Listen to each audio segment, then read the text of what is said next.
केंद्र शासनाने शेतकऱ्यांसाठी लागू केलेल्या 3 कायद्याच्या विरोधात उस्मानाबाद जिल्हा काँग्रेसच्या वतीने जिल्हाधिकारी यांना निवेदन देऊन निषेध व्यक्त करण्यात आला आहे। हा कायदा तात्काळ रद्द करावा अशी मागणी जिल्हा काँग्रेसच्या वतीने करण्यात आली आहे व दिल्ली येथे आंदोलन करणाऱ्या शेतकऱ्यांना जिल्हा काँग्रेसच्या वतीने पाठिंबाही देण्यात आला आहे। कशासाठी निवेदन दिलं आज?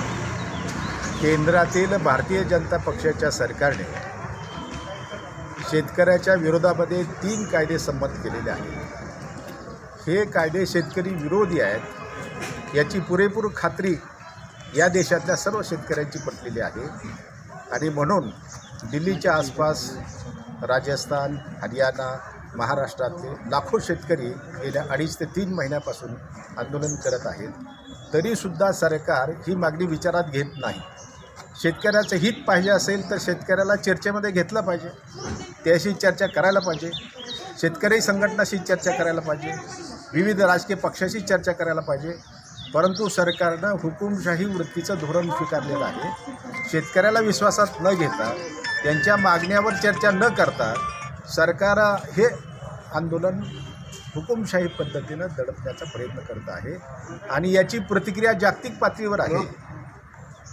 जागतिक बँकेचे माजी अध्यक्ष अर्थतज्ञ प्राध्यापक कौशिक बसू यांनी या 3 बिलाचा अभ्यास करून त्यांनी सांगितलेलं आहे की हे शेतकरी विरोधी बिल आहे, ते मागं घ्यायला पाहिजे आणि त्यांनी शेतकरी आंदोलनाला पाठिंबा दिलेला आहे। जगातले जे अनिवासी भारतीय आहेत ते सुद्धा हे बिल मागे घ्यायला पाहिजे अशा प्रकारची मागणी करत आहेत। तरी परंतु सरकार अडून आहे आणि एक चुकीची भूमिका घेऊन सरकार पुढे चाललेलं आहे, त्याचा आम्ही जाहीर निषेध करतो आणि शेतकऱ्याच्या मागण्या जोपर्यंत पूर्ण होत नाहीत, हे कायदे जोपर्यंत माघारी घेतले जात नाहीत, तोपर्यंत या जिल्ह्यातला प्रत्येक शेतकरी शेतकऱ्याच्या पाठीमागे ठामपणे उभा आहे, हे मला या निमित्तानं सांगायचं आहे। सर्वपक्षीय संघटना यांनी मोदी सरकारनं जे शेतकरी विरोधी 3 कायदे संमत केलेले आहेत त्याच्या विरोधी भूमिका घेऊन हे कायदे रद्द करण्यासाठीचं निवेदन आज आम्ही जिल्हाधिकारी यांना दिलेलं आहे। या निवेदनामध्ये या जे 3 प्रमुख कायदे त्यांनी संमत केलेले आहेत ते पूर्णपणे शेतकरी विरोधात कायदे आहेत। याच्यामध्ये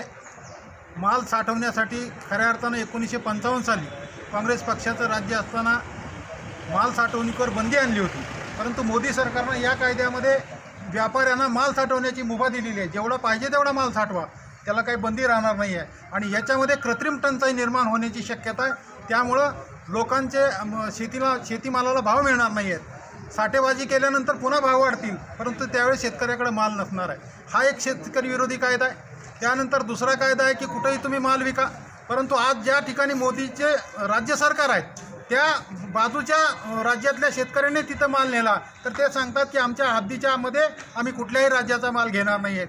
म्हणजे बोलाचाच भात आणि बोलाचीच कडी अशा पद्धतीचं हे शासनाचं धोरण आहे आणि सगळं सरकार या शेतकऱ्यांना फसवण्याचं काम करतं आहे। कॉर्पोरेट शेती करण्याचं त्यांचं धोरण आहे। यामध्ये बड्या उद्योगपतींना शेतीमध्ये आणायचं आणि शेतकऱ्यांना चिरडून टाकायचं अशा पद्धतीचं धोरण असल्यामुळं आम्ही सर्व पक्षाच्या वतीनं, संघटनेच्या वतीनं या ठिकाणी जिल्हाधिकाऱ्यांना निवेदन देऊन जे दिल्लीमध्ये शेतकरी बसलेले आहेत त्यांना पाठिंबा म्हणून आणि या मोदी सरकारच्या निषेधार्थ हे आज निवेदन आम्ही या ठिकाणी दिलेलं आहे। नाव सांगतो.